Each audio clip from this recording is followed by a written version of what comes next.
When you think about searching for a piece of lost media, it's often fueled by the idea that you can eventually find the content and archive it so it won't become lost again.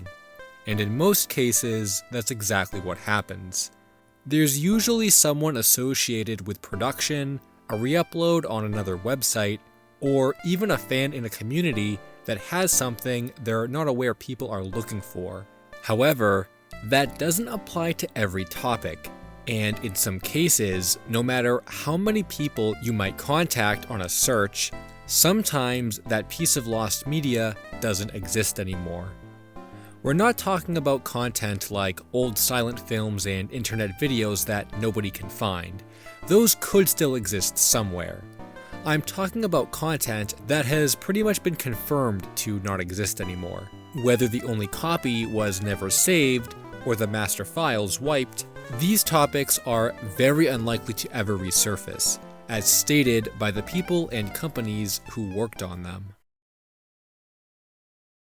Adult Swim original programming is something I've become more interested in over the years, as my view of animation has increased, and also as I've generally become older and more interested in what I wasn't allowed to watch growing up. Yeah, I had those friends who were into South Park and Family Guy in elementary school, but it was a long time before I was allowed to watch Adult Swim, and even once I was able to watch it, I only caught the anime and wasn't interested in anything else.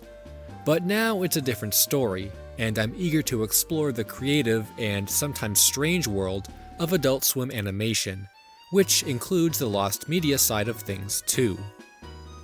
There's been some notable examples that have been discussed over the years, like the Aqua Teen Hunger Force Boston episode, which is probably one of the most famous. But then there's my absolute favorite kind of Adult Swim lost media, the lost pilots. There are quite a few lost pilots from Adult Swim shows that have never resurfaced in full, but one in particular that not only has an interesting story, but it's also one that I didn't know existed, so it counts as another new discovery for me too. This is the pilot for 12 Ounce Mouse, a comedy cartoon from the mid-2000s, best known for its simplistic art style. I remember coming across clips of this show on YouTube a few years ago, and became very interested in the concept, but never got around to watching the series. However, something that I'll never see is that lost pilot, because it doesn't actually exist anymore. In a 2021 interview with the 12 Ounce Mouse fan site Corndog Central, series editor John Breaston made mention of an early pilot that very few crew members who worked on the series were even aware of, stating, "I wish I saved the pilot episode. Only Mayalaro and I know it. It's lost to time now.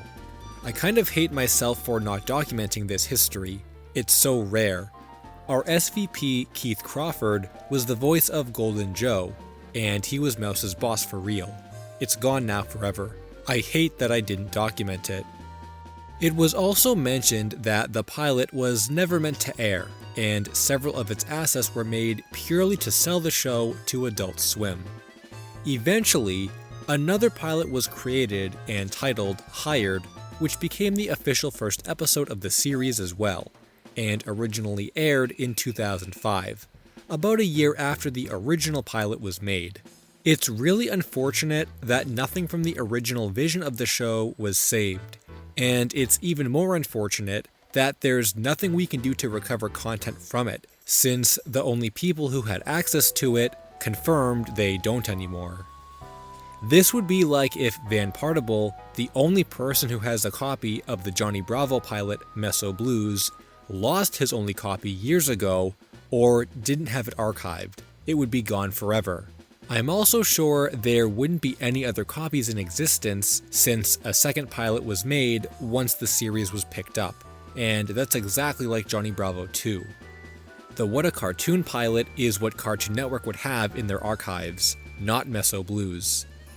The details about what happened to it specifically are not discussed, so I'm not sure if it was just misplaced or deleted, but unless another copy is found by John Breaston or the series creator Matt Maialaro, it's gone forever.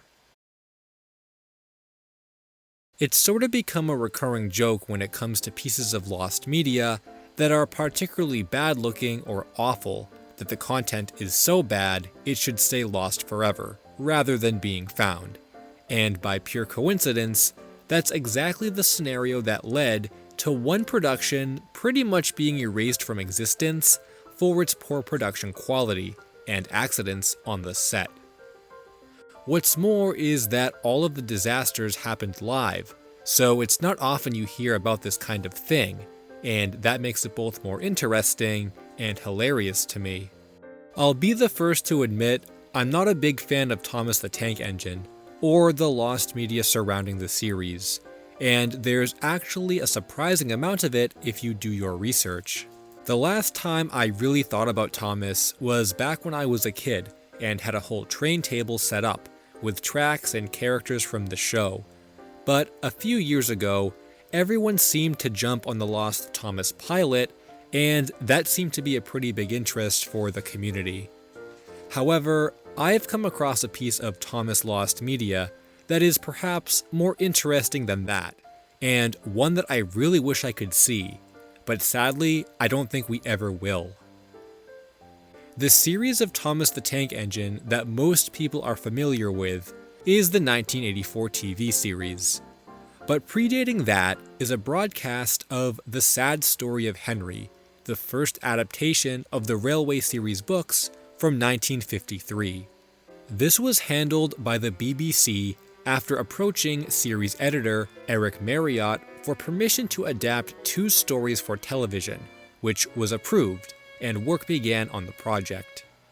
Train models, track layouts, and scripting were all completed in a month, which was really quick for what was expected to be a complex production, but it was still scheduled to be broadcast live on June 14, 1953, which is when things didn't go as planned. Recollections state that the broadcast started off well, despite the engines being jerky in some spots, but it really went awry when the lead engine derailed and a human hand had to pick it up and place it back on the track, which was an unwelcome surprise and broke the illusion of it being set in the Thomas universe. Following the broadcast, newspapers took notice of the overall poor production and gave the production poor reviews, which was followed by a list of revisions that had to be made for the second broadcast that was scheduled for June 28th, though this one would end up being cancelled and never happened, making the original derailment broadcast the one and only to have been made, and it hasn't been seen since. It's not surprising this ended up being the case, considering the BBC doesn't have very good archives of their content and have even wiped their archives before. So it's believed that even if a recording did exist at one point, it no longer does. Though, since there was so much bad publicity with the train derailment, I'm sure it's not something they even wanted to save. It was also a live performance, and the era of home recording was not around, so it's unlikely that anyone was able to save it privately. Though according to the Lost Media Wiki article, there have been claims that people have obtained clips or recalled ways in which it could have been recorded. Apparently, these are not factual, and the real broadcast has never been unearthed, with the only primary sources we have being the newspaper reviews. While doing research for the video, I did come across a few pictures that get passed around and are claimed to be from the live broadcast, but even these have been debunked, with their origin being from a 1980s event in the UK of fan-made and modified Thomas train models. It's hard to believe there hasn't even been an authentic photo from the set or rehearsals that depict the setup or could give us an idea of how the models looked. Unfortunately, this is one of those instances where the older the piece of lost media is, the less likely it is to still exist. When it comes to lost media, most of the time the media in question becomes lost by accident, and it's not often that creators intentionally make content unavailable for viewing after it was made. So only a special set of circumstances would allow for that to happen, and this is a really interesting story when it did. I came across this article on the Lost Media Wiki a while ago, but forgot about it for a long time, probably because I never even heard about this show before. This is the Fun Day Pawpet Show, which is apparently one of the longest running internet shows in existence, with nearly 800 episodes spanning 18 years of content. Before researching this topic for the video, I hadn't even seen a second's worth of content from the show. So after looking it up, it's a comedic puppet show that uses animal characters in humorous skits and banter. I kinda liked it, so it might be surprising to hear that this playful style changed completely for one day, which will never be seen again. It was on September 11th, 2001, when the cast of the show put together a special episode to comfort those affected by the tragedies of the attacks that day. Recollections state that the episode was very heartwarming, with some of the best moments from the show, which is quite a feat for a series that is centered on humor. While the Fun Day Pawpet Show recorded their episodes for download afterwards, this episode in particular was confirmed to have not been recorded for the archives on the official website, and to this day, it's never resurfaced. The Lost Media Wiki article mentions it might have been made unavailable because of irregular guests and licensing issues, but I think that was less of an issue, and it was more the content of the episode, which is also stated in the article. The cast probably felt that it was more important to keep the content of the episode private to those who watched it at the time, and the description on the website even states it was impromptu. It's likely that a recording was never made, so the only way one could exist is if someone at home recorded it themselves. But aside from recording software being primitive at the time, I don't think there's any reason why someone would have recorded it, especially if the main episodes were being uploaded to their site anyway at the time. Though there was a bit of confusion with the episodes resurfacing when a video was uploaded to YouTube on April 1st, 2017, which claimed to be footage of the special, but was actually from the following week's episode and was available for download anyway, immediately dismissing the possibility of it being the lost one. Given the content of the episode and how the crew didn't feel like it needed to be archived even back then, I have to agree that I don't think it's something that needs to be found, but will likely stay lost to time for that reason. I feel like it's been a while since I've talked about video game lost media from a big series, so it'd be nice to sprinkle some into this video. And in fact, we're going to be talking about a topic that I've had on my video list for a long time.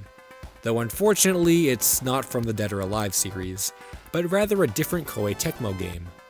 I would like to come back to Dead or Alive in another video, though there isn't a whole lot of lost media to talk about from this series, but it's interesting enough that I'd like to dedicate some time to it. But for now, we're going to be talking about Ninja Gaiden, which is a series I only got into recently. I wouldn't say I'm a big fan of the series, but when I bought an original Xbox last year, I was looking for some exclusives to play on the console, and Ninja Gaiden was one that was recommended. Though I always have a hard time deciding where to start when playing a new series for the first time, so I wasn't sure if the Xbox ones were the right place to start, since there were other collections on PlayStation and even Switch that I could get more easily.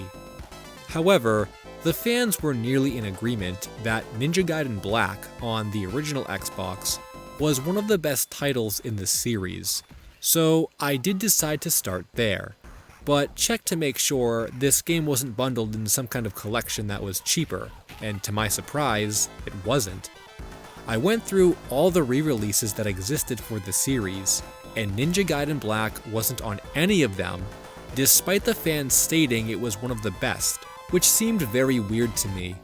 But after doing some more research, there was a surprising explanation that stated why the game had never been re-released before. When Team Ninja was putting together the Ninja Gaiden Master Collection, they made a statement that the original source code for Ninja Gaiden Black and Ninja Gaiden 2 was lost, meaning they had to resort to using the Sigma re-releases of the game for the new collection. What's even more interesting is the head of Team Ninja, Fumihiko Yasuda, explained that the reason we chose these 3 titles for the collection is because they represent the latest installments of the numbered series, and are also the most polished versions, featuring many additional modes and costumes. Which didn't sit well with fans, and it's believed this statement was only made to save face, as the originals were received much better than the Sigma remakes. I don't have enough experience with the series to make a judgment on which versions are the definitive ones, but it seems like Black on the original Xbox was the best choice, so that was the one I ended up going with. And while I haven't beaten it yet, I'll be thinking about how this release is the only way I'll be able to experience the game, and in some sort of way, I'm playing a piece of lost media. That's right guys, I went there. I'm talking about another piece of Sega Saturn lost media, even after I talked about High School Terror Story in my last video. But this topic is much more interesting for the mysterious and unconfirmed story surrounding this title, and it's from one of my favorite genres of all time, shmups. The Saturn itself is a great console for shmups, and that's pretty much what got me to collect for it in the first place. And right now, I have a pretty good number of fun and harder to get games, but there's one I've been wanting for a while, and have yet to get. This game is called Blast Wind, and for a long time I didn't even know the game existed, because it's nowhere near as popular as other shmups on the console, despite being made by Technosoft, who has become very well known for Thunder Force and Hyperduel. But the story about the game doesn't end with how obscure or how difficult it can be to find. It begins with the fact that it shouldn't really exist at all. This information comes from Hardcore Gaming 101, and is one of the only places online that I've ever seen this info documented. And it states that despite being released in 1997, exclusively on the Sega Saturn, Blast Wind's origins date back to 1993, when it was rumored to exist as an arcade game based on some industry publications that advertised its release. This information comes from MAME developer Shimapong, and was backed by another claim from PCB collector Show, who stated a prototype for the game was field tested in Sasebo, the hometown of Technosoft. While the PCB for this release was claimed to still exist, it gets more interesting when we look at a magazine that mentioned a completely different Technosoft game called Inazuma Saber that was planned for release in 1994. But this is where the mystery begins, because while there has never been any other documentation of Inazuma Saber outside of this magazine, in 2001, a source was discovered that a user claimed to have played Inazuma Saber at a test location and described the game as a lighthearted revamp of Blast Wind, with comedic dialogue spoken between the pilots. But this is the most detail we've ever heard about the game. No screenshots, no other sightings, and no proof that PCB boards still exist have ever been found. It's not even confirmed that a PCB still exists for Blast Wind, even though it allegedly was in existence at one point. But as stated in the Hardcore Gaming article, until a Technosoft member comes forward and explains these mysteries, we'll probably never get an answer on them. Though it is believed that Blast Wind was ported to the Saturn because Technosoft needed the money, and shortly after, the company went out of business. But we don't know why the arcade version was cancelled in the first place, or reworked into Inazuma Saber, only for that game to be cancelled as well. It's kind of a really complicated mystery when you consider it's a Japanese exclusive Saturn game, and not a cartoon pilot or something with a bigger appeal. I definitely don't run into these kinds of things very often with the console, So it's really fun looking into them, and as a shmup fan, I think I'd put Inazuma Saber on my list of lost games I'd like to resurface, along with Dodonpachi campaign version. This also brings up an interesting point about international lost media, since I feel like if the mystery was from the US, you'd have arcade enthusiasts all over the topic, making contacts and being able to get aboard. But with the game being exclusive to Japan from a Japanese company that was left in the 90s, related to a console exclusive, its appeal is much smaller, and it's really hard to research being outside of Japan, which isn't the first time this has happened either. It's interesting to consider what people decide they want to document and what they don't, whether that's intentional or something they regret later on. But it does make you consider how lucky we are that so much content can even be found again. What if every cartoon pilot was never archived by the show staff, or all internet content was taken down after it originally aired? This makes finding lost media even more important, and it can give you a better appreciation for what the community has been able to save. Hey guys, I hope you enjoyed the video. Be sure to check out some of my other lost media videos. Thanks for watching, and until next time, Finn.